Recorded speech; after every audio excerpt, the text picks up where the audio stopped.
Um rapaz chamado Sabino Maia, eu não sei se o Sabino Maia é um rapaz, é um senhor, né? É, o nome da pessoa é Sabino Maia. Botou um comentário aqui no YouTube sobre um dos vídeos que eu fiz sobre o Divaldo Franco, dizendo que Jesus falava que os pobres sempre existirão, né? Olha, gente, eu li o Novo Testamento duas vezes. A última vez que eu li o Novo Testamento tem uns 10 anos, né? E eu não vi essa passagem, ele dizendo que os pobres sempre existirão. Você, o senhor Sabino Maia ou qualquer pessoa que esteja assistindo esse vídeo poderia me esclarecer qual é o versículo da Bíblia que fala dessa passagem, que os pobres sempre existirão? Bom, mas seja como for, o dado concreto, como diria o presidente Luiz Inácio Lula da Silva, né, é que, independente se os pobres sempre existirão ou não, Jesus Cristo ajudava especialmente os pobres. Ele fazia uma opção preferencial pelos pobres, né? E o ponto aqui é que exatamente a maneira que a gente tem de louvar a Jesus Cristo, né, é fazer uma opção preferencial pelos pobres, é ajudá-los, é assisti-los, né, é consolá-los, né, é promover o seu desenvolvimento. E isso passa, eu admito, passa por caridade, mas passa mais por justiça social, né? Bom, mas no Espiritismo, aí sim, você lendo o Livro dos Espíritos do Allan Kardec, né? E até o Evangelho segundo o Espiritismo, também do Allan Kardec, você percebe que sim, que há necessidade dos pobres existirem, né? Por quê? Porque, na verdade, todo mundo, quando reencarna, tem uma missão aqui. E muitas vezes a pessoa que reencarnou na vida anterior foi uma pessoa muito rica que usou mal a sua riqueza. Então, a pessoa tendo usado mal sua riqueza, quando ela reencarna, ela precisa sentir a falta de dinheiro. E por isso ela nasce pobre, né?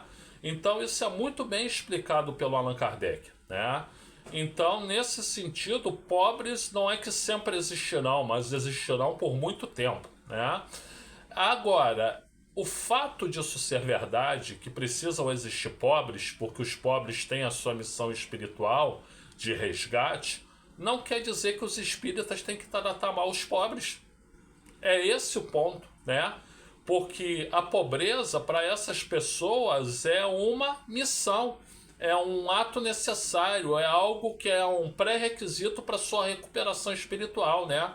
Mas para nossa evolução espiritual, o que é necessário é ajudar os pobres.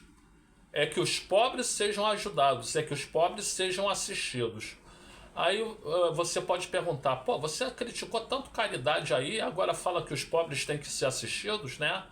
Então eu quero repetir de novo, eu não critiquei a caridade, caridade é necessário, eu acabei de gravar um vídeo sobre isso, né? Eu não sou contra a caridade. O que eu acho é que é preciso ir além da caridade, né? Você precisa buscar justiça social. Justiça social emancipa o pobre, enquanto caridade remedeia a vida do pobre. É diferente, tá? Então, que se faça caridade para remediar a vida do pobre, mas que se busque justiça social para dar uma solução estrutural para os pobres, né? E isso é nosso dever como espíritas. Eu acho que isso é nosso dever como espíritas, né?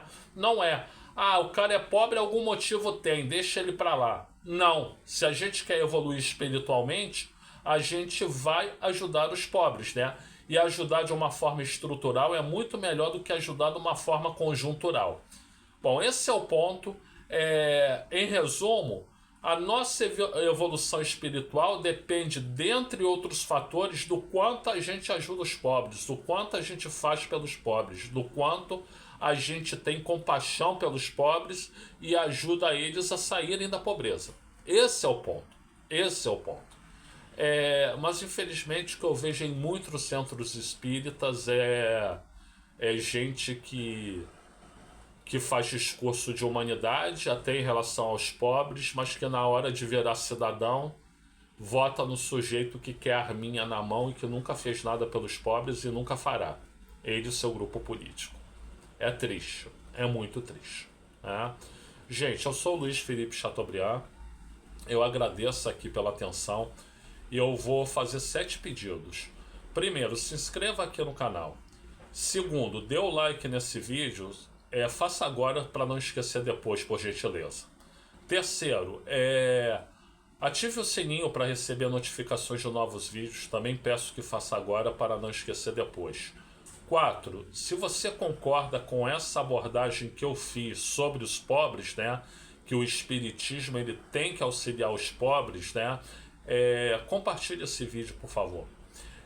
Quinto, eu tenho mais de 1.600 vídeos aqui no canal. Se você puder assistir alguns deles, eu fico honrado e fico agradecido. Sexto, comenta aqui se eu tô certo, se eu tô errado, por que eu tô certo, por que eu tô errado. Vamos debater. E sétimo, tal qual alguns comunicadores aqui no YouTube, eu também optei por pedir uma contribuição financeira. Então, se você puder fazer essa contribuição financeira, faça para mim, por gentileza. Eu vou deixar, no valor que você quiser, eu vou deixar aqui no primeiro comentário o meu número de Pix para tanto. Bom, você pode atender aos 7 pedidos, pode atender a 1 ou 2 deles, seja como for, eu fico agradecido, tá? Como fico agradecido também por você ter assistido esse vídeo. Muito obrigado a todas e muito obrigado a todos.